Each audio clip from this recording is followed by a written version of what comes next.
this Canada Day, we're going to have some new fireworks for the first time in a long time.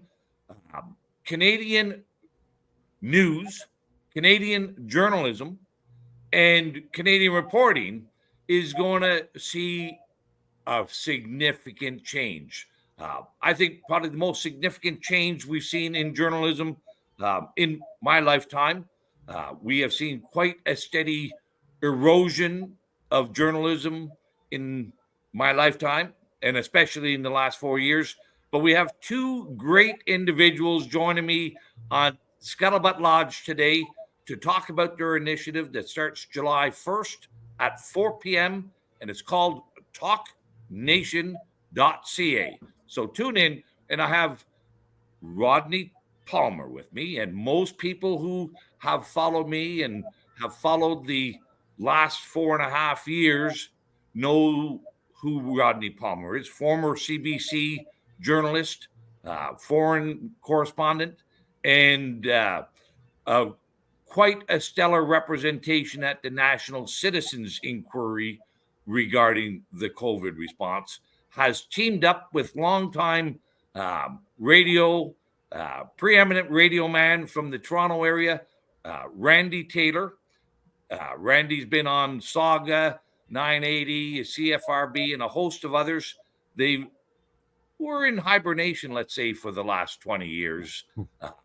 But they've come out of the slumber due to COVID, and they're offering up Canadians a wonderful new platform to get actual news, actual opinions, and backed up. So thank you, Rodney, Randy, for joining me. What have you got to say to the audience about July 1st and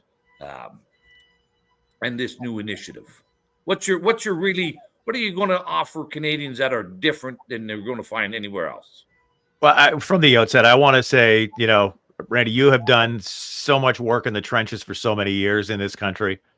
I think trying to accomplish what the goal of this station is, which is to really bring, credible journalism back to Canadians, and really to begin to empower Canadians once again to know that, the future of the country is really in their hands. It's not in the hands of bureaucrats and elected officials and people in back rooms and all the rest of it. That is very much the mandate. I met Rodney, my partner here, Rodney Palmer. I met him as a guest. He was interviewed when I was on Saga in Mississauga. Had a great interview, and we really connected and got in touch after that. What happened over a 10-week period is the audience grew by 500% in 10 weeks. And, being in broadcasting lifelong, I can tell you that if your ratings go up 5%, you get champagne, right? So 500% really got a lot of notice. And that brought Rodney into helping to put together and form the group behind the launch of this station, Talk Nation Radio. Rodney, your part in this. Yeah, and it's important to note that we've both been out of the journalism business for 20 years, and we're coming back in. We both have full-time jobs doing other stuff, and we're perfectly happy to be doing those and be an audience rather than a broadcaster. But journalists across Canada, Randy, have abandoned their post. Their job was to ask tough questions, talk truth to power, make politicians, push them until they answer the question, and let people hear it. And if there are 2 sides to a story, 3 sides, 4 sides, 5 sides, let's hear them all and let the listener or the viewer or the reader make up their own mind. And that's not happening anymore. Well, the mainstream media is simply telling the government side of the story. The alternative media is giving us very important truth, but complaining a lot and revealing a lot. But we're not hearing both sides of the story. We're not hearing that dialogue anymore. And when I met Randy, he said, what we really need is a platform for a dialogue on the future of Canada. And I said, wow, this guy's a very eloquent man. I got to tell you, Randy, when I was interviewed by Randy Taylor on Saga Radio twice, I really had a feeling that this is the best broadcaster I've ever had the privilege to share an event with. He is so good. He listens. He brings the brains and the heart. And I had friends of mine tune in just to hear me. And 2 weeks later, they said, "Well, do you know who he had on today?" And I said, "No, I can't. I can't hear him way up where I live." And they said, "Well, I'm addicted to the show. He's, they listened to as a favor to me, but they locked it on their car dial and they couldn't turn it off." And that's that. As Randy says, if you come in and you're the best darn broadcaster ever, and you raise them 5%, you're a hero. His 500% rating increase was about the material he was covering. Traffic and weather in the morning, those essential bits of information. And now here's Robert Malone. Now here's Edward Dowd. Now here's Rodney Palmer. Now here's Sean Buckley. Now here's Byron Bridle. Here are these people who have these big truths to tell. And the truth has been suppressed. And the truth will set us all free. And that's what we aim to do, is to give a true radio all the voices that are possible, whether we like them or not. And you get to decide your opinion. That's refreshing to hear, because we've all seen we've all seen the very substantive erosion and degradation in our journalism. I do think, Randy, what you said is key, that people need to know that they are part of the solution and that there's avenues for them to no longer be seeing themselves as victims, but being engaged, being involved, and making a difference. And I want to just follow up with Rodney for a bit here as well, because you're talking about what you've seen the difference in journalism, and that's mirrors, of course, what I've seen as well. We've gone from a very robust, credible journalist culture in Canada, and we saw that change from having intelligent, articulate, pressing questions put forth by our journalists, and then we sort of moved into a he said, she said journalism, and now we're at the point where it's they said journalism, and there's no pushback, there's no inquiry, there's no tough questions. It's just the government or the expert has said, and very little. So I think having you two fellas actually being involved in a new platform, who know how to ask the tough questions and also know that content is important to have people engaged. And so I want to thank you both. I want to share one other story. Maybe you can,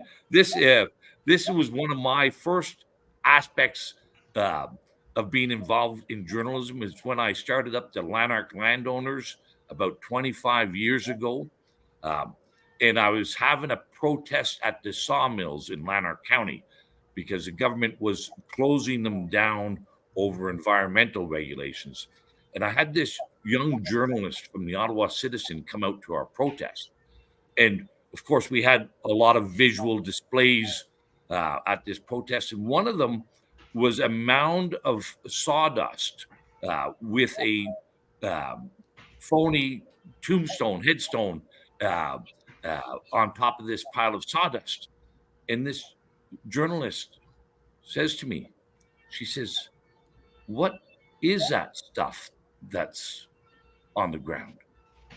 And I looked at her, and we're at a sawmill, and I said, well, that's sawdust. And she looked at me with a very puzzled look, and she said, "Well, where does it come from?" So at least she asked the questions, right? At least she did, yeah. But here was somebody who had spent 4 years in journalism school, was employed by one of the top broadsheets in their country, because in Ottawa, and not only did not know what sawdust was, but couldn't even figure it out what a compound word meant. It's right there in the title, right? You know what's interesting though, Randy? What's interesting is that I feel for the green reporter, getting thrust into a story they have absolutely nothing to know about. But that's ignorance and lack of knowledge. One of the things that I think we're dealing with the Canadian media, and again, the public's not going to know the information if no one tells them. And so, what has happened to the Canadian media? And Rodney, went down to the U.S. Senate and testified on this, that the media has been captured. That's very different. I mean, covering up the truth is very different than ignorance. They're not ignorant. They're choosing to not report. They'll take the housing minister and stand him in front of a camera, and he says, we're on track. We fixed it. We're going to build 4 million homes by 2030. That's the news. I'm Randy Taylor on CBC News. No, that's not. That's not the news. That's what he said. It's our job as journalists to say, is that true? Yeah. And the reality is, in that story, no, it's not true. And here's, bring in the guests from all the sides and have the debate and educate the public. That's what journalism used to be. And that's what we're hoping we can bring back. Well, I have no doubt that you too will bring it back. And I think that is a really good point. What we've seen, the erosion and the decay in our news is just become more cheap entertainment rather than information, and the expanding of knowledge and learning, which is what the real importance of the Fourth Estate is to help educate, not just reissue a press statement from the Prime Minister's office. You know what that is, Randy? That what Randy Taylor just described, with putting a cabinet minister, the voice of the government, on probably the CBC, without even the opposition talking about it, is propaganda. Yeah. That's the definition of propaganda. That's what we expect from Vladimir Putin. That's what we expect from the Chinese Communist Party. That's what we expect from the North Korean government, even in smaller African countries like Malawi, which I visited as a young journalist. The government uses the broadcaster as a mouthpiece to reach the people. So the CBC used to be a news gathering organization, but it's transitioned into a pure propaganda organization. And the problem with that is that this fourth pillar of democracy that you were just alluding to, the freedom of the press or the media, we aren't just a pillar of the democracy, we are democracy, because democracy on a daily functional breathing basis requires the regular dissemination of the truth, which used to be the news, and then public discourse around that same truth. It used to be that the Globe and Mail would take a fiscally conservative approach to that truth. The Toronto Star would take a more of a socially liberal approach to that truth. The CBC would try to come up the middle on that truth, but at least it was all the same truth. We can no longer agree on what's right or form an accurate opinion when we cannot agree on what's true. And that's what Talk Nation Radio deems to do, is to bring you the truth, all sides of an opinion, and let you decide. And if they tune into talknation.ca starting Canada Day, we hope they're going to hear it. Well, I certainly do. I'll be tuned in at 4 p.m. on Canada Day. I really encourage others to take a listen in.